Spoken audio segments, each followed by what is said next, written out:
Hello दोस्तों, मेरा नाम है रोशन और आप देख रहे हैं मेरा चैनल द स्किप राइट। तो दोस्तों, आज की जो स्टोरी है बहुत बड़ी, एक मैंने मूवी लिखी थी उसका एक छोटा पार्ट मैं डिस्कस करने जा रहा हूँ। ये एक इमोशनल पार्ट होने वाला है। फादर और बेटे के बीच का एक रिलेशन बताने जा रहा हूँ कि फादर जो अपने बेटे को किसी चीज के लिए मना करता है तो क्यों मना करता है, उसके पीछे 100 कारण होते हैं, जिस कारण बेटा ये सोचता है कि मेरे पापा मेरी खुशियां नहीं चाहते, हर चीज में मेरे को नाना मतलब मेरे कामों के बीच में दखलंदाजी क्यों करते हैं। तो दोस्तों, कुछ सीन है जो मैं डिस्कस करना चाहता हूँ। आपका कम समय लेते हो और कम ही शब्दों में आपको पूरी स्टोरी का एक सारांश यानी एक पूरा एक्सप्रेशन देना चाह रहा हूँ। तो दोस्तों, स्टोरी की पहले डिटेलिंग कर लेता हूँ कि कौन कौन से कैरेक्टर और किन के बीच में कहानी पूरी घूमती है। पहला कैरेक्टर है राम बाबू, दूसरा कैरेक्टर है तन्मय, तीसरा कैरेक्टर है कनक और चौथा कैरेक्टर है सोफिया। राम बाबू जो है एक ब्राह्मण फैमिली से हैं और उन्होंने कभी भी ऐसा समाज के खिलाफ जाके कोई काम नहीं किया जिससे कि बेइज्जती हो, उनको कोई परेशानी हो, जिससे समाज में या गांव वाले उनके बारे में बातें बनाएं। राम बाबू जी की वाइफ नहीं है।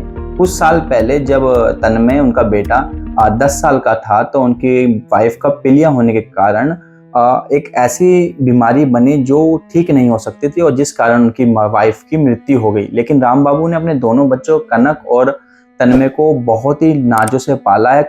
उन्होंने अपने बच्चों को दोनों ही माँ बाप दोनों का ही प्यार दिया है। तो दोस्तों, तन्मय जो है दिल्ली की एक सॉफ्टवेयर कंपनी में सॉफ्टवेयर डेवलपर की जॉब करता है और वहीं रहता है। वहां रहने का कारण ये भी है कि उसी कंपनी में काम करने वाली लड़की सोफिया से वो प्यार करता है और सोफिया भी उसको प्यार करती है। लेकिन सोफिया जो है एक ओपन माइंडेड लड़की है, क्रिश्चियन फैमिली से आती है, जो शादी जैसे चक्करों में यानी शादी जैसे उसको उलझन लगता है, एक बहुत बड़ा जाल लगता है, शादी नहीं करना चाहती। तन्मय के साथ वो लिविंग में रहना चाहती है, लिविंग रिलेशनशिप में रहना चाहती है और दोनों अपनी जिंदगी ऐसे ही काटना चाहते हैं।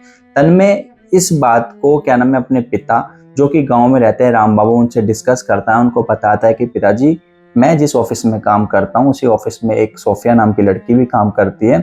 वो एक ईसाई धर्म से है, परंतु उसके पिता उसको इंटरप्ट करते हैं, मना कर देंगे, बेटे हमें भगवान ने जिस धर्म में रखा है वही हमारे लिए सर्वप्रथम है। में अगर तुम ऐसा डिसीजन लोगे तो समाज में लोग बातें बनाएंगे। तो वो अपने पिताजी से कहता है कि पिताजी, अगर आप इस शादी आपको मंजूर नहीं है, मैं सोफिया के बिना नहीं रह सकता और मैं यहाँ से जा रहा हूँ। तन्मय के पिता उसको समझाने की कोशिश करेंगे, बेटे मैं तेरे खिलाफ नहीं हूँ, मैं तेरे को बस समाज क्या सोचेगा उस चीज से बचाना चाहता हूँ। तो तन्मय घर छोड़ के चला जाता है। अब घर छोड़े हुए उसको 10 साल हो चुके हैं। आज एक ऐसी घटना घटित हो जाती है जिस कारण तन्मय को दोबारा अपने घर वापस आना पड़ जाता है। तो चलिए, ऐसी क्या घटना है वो स्क्रीन प्ले के माध्यम से मैं आपको बताता हूँ। सीन फर्स्ट इंडोर सीन है, तन्मय होम और विलेज तन्मय होम। तन्मय के घर का इंडोर सीन है और तन्मय के विलेज यानी राम बाबू जी के घर का सीन है। राम बाबू जी सुबह का नाश्ता करके पीछे रखी चौकी पे बैठे होते हैं, अपने जो भी उन्होंने खेती के लिए बीज मंगवाए थे उसका हिसाब किताब मिला रहे होते हैं। तभी एकदम से उनको बेचैनी सी होती है और वो एकदम से चौकी पे गिर जाते हैं। तो कनक जो उनकी बेटी है उनके साथ ही रहती है, वो उनको हॉस्पिटल लेके जाती है। तो डॉक्टर जब देखते हैं और सारा कुछ चेक करने के बाद कनक को डॉक्टर बोलते हैं, माफी चाहते हैं, हम आपके पिता को नहीं बचा पाए, आपके पिताजी को साइलेंट अटैक आया और वो ऑन द स्पॉट चले गए, इस दुनिया को छोड़ के चले गए। कनक को विश्वास नहीं होता कि एकदम से भी तो पापा बैठे हुए थे और एकदम से क्या हो गया सब। कनक बहुत तेज रोने लग जाती हैं। तो डॉक्टर उनको समझाते हैं, अब हम कुछ नहीं कर सकते और हॉस्पिटल में आप मत रोइए, आप अपने फादर को लेके अपने घर जाइए और अपने आस पड़ोस वाले और घर वालों को फोन करके बुला लीजिए और इनकी अंतिम यात्रा की तैयारी कीजिए। कनक अपने फादर को हॉस्पिटल से लेके आ जाती है तो आस पड़ोस वाले इकट्ठा होने लग जाते हैं और उनके चाचा भी आ जाते हैं। तब कनक को बहुत तेज अपने चाचा के गले रख के रोती है क्योंकि चाचा भी अपने भाई के मृत शरीर को देखकर कि भावुक हो जाते हैं, रोने लग जाते हैं और रोते रोते थोड़ा सा अपने को संभालते हैं, लेकिन वो संभाल नहीं पाते। हालांकि किसी व्यक्ति का जाना अपने आप में ही बहुत बड़ी घटना होती है। तभी अभिनव कनक के चाचा हैं, कनक को समझाते हुए बोलते हैं, कनक बेटा हिम्मत से काम लो, भैया तो अब वापस नहीं आ सकते मगर हमको उनको आखिरी विदाई देनी होगी, तुम तन्मय को फोन करो और जल्द से जल्द यहाँ बुला लो। कनक तन्मय को फोन मिलाती है, फोन की बेल रिंग हो रही होती है। इधर तन्मय ऑफिस जाने के लिए तैयार हो रहा होता है और अपने टाई को बांध रहा होता है। तभी कनक का फोन नंबर देख फोन उठाता है और कहता है, तन्मय। हेलो। कनक थोड़ी सहमी हुई बोलती है, भैया। तन्मय, हाँ छोटी बोल, सब ठीक तो है। कनक, भैया पापा नहीं रहे। तन्मय, क्या क्या बोल रही है तू? और ये सुनकर कि पापा नहीं रहे, तन्मय एकदम से शांत हो जाता है। कनक, भैया आप जल्दी आ जाओ, ये सुनकर कनक रो रही है। तन्मय अपने आप को संभालता है और कहता है, तू रो मत छोटी, मैं बस अभी आ रहा हूँ, मैं तुरंत आ रहा हूँ, मैं अभी आ रहा हूँ। तन्मय टाई को गले से निकाल के साइड में फेंक देता है और रोते हुए पार्किंग में अपनी कार से घर के लिए निकल जाता है। सीन 2 आउटडोर सीन है। तन्मय पार्किंग से अपनी गाड़ी लेके घर के लिए निकला। उसके रास्ते में अब क्या है कि कोई व्यक्ति जब हमें छोड़ के चला जाता है और हम जल्द से जल्द उसके पास पहुंचना चाहते हैं, उसकी अंतिम यात्रा में यानी अंतिम झलक देखने के लिए पहुंचना चाहते हैं, तो उतने देर में जो भी एक विजुअलाइजेशन होती है, वो व्यक्ति की अब अच्छी अच्छी बातें हमें याद आने लगती है कि उसने कैसे हमें किया वो काम, कैसे उसने हमारे को वहाँ पे मदद करी, उसने हमारे लिए कितना दिक्कतें सही कैसे। तो ऐसे ही तन्मय अपने फादर के बारे में सोच रहा है कि उसके पिता ने कितने संघर्षों के बाद उसे आज इस मुकाम पे पहुंचाया है और एक सॉफ्टवेयर इंजीनियर बनाया है। और तन्मय इन चीज़ों को रियलाइज करता है। तभी उसकी नज़र गाड़ी चलाते हुए एक साइकिल पे जा रहे व्यक्ति के ऊपर पड़ती है। वो बहुत खुश होता है। 3 पहिया की लकड़ी गाड़ी वो अपने बच्चे के लिए ले जा रहा होता है, जिससे क्या नाम उसका बच्चा पहली बार चलना सीखेगा, उसको पकड़ के चलेगा।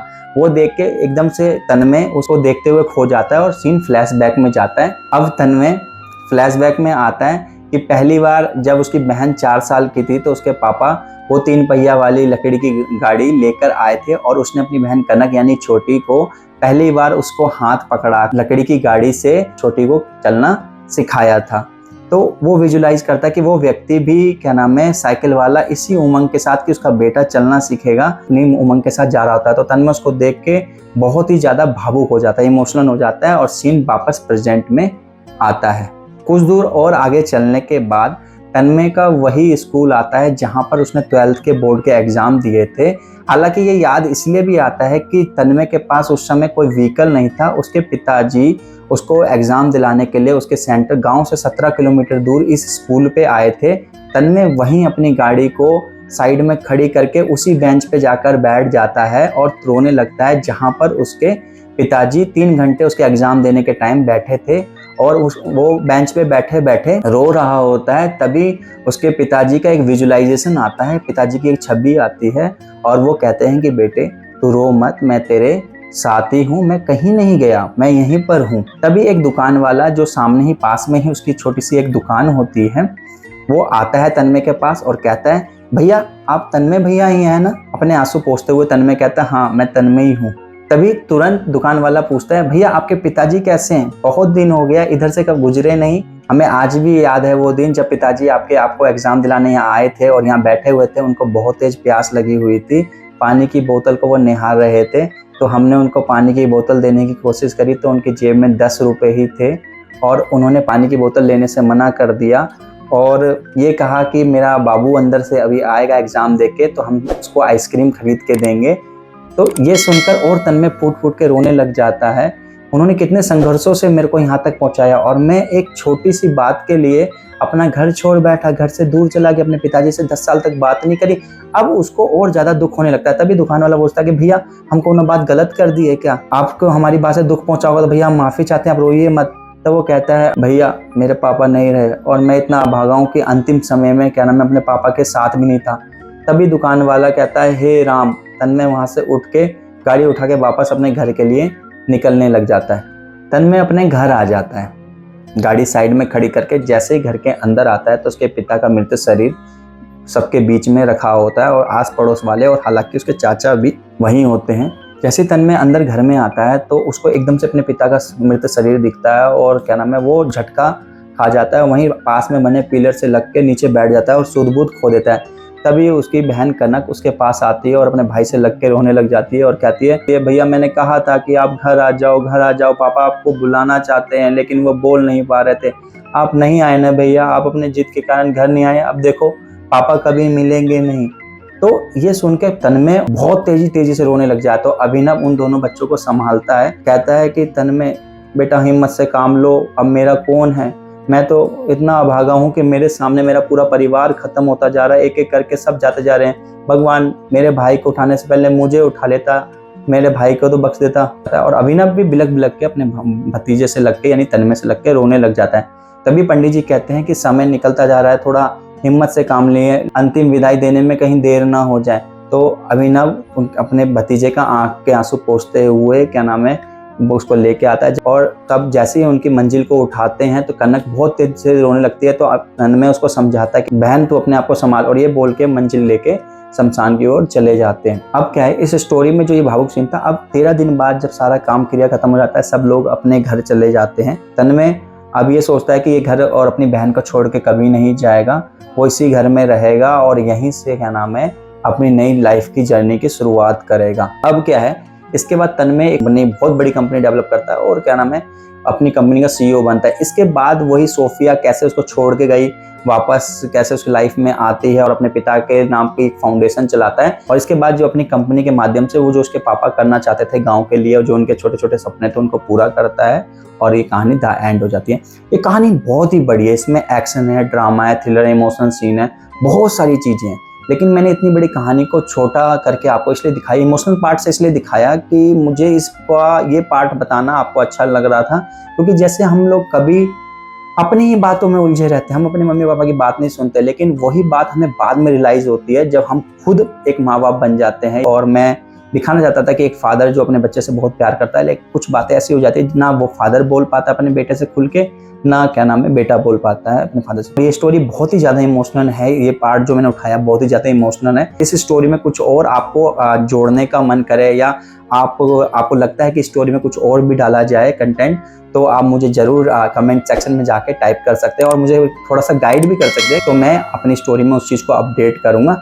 तो अभी के लिए इतना ही, थैंक यू, फिर मिलते हैं नेक्स्ट वीडियो के साथ।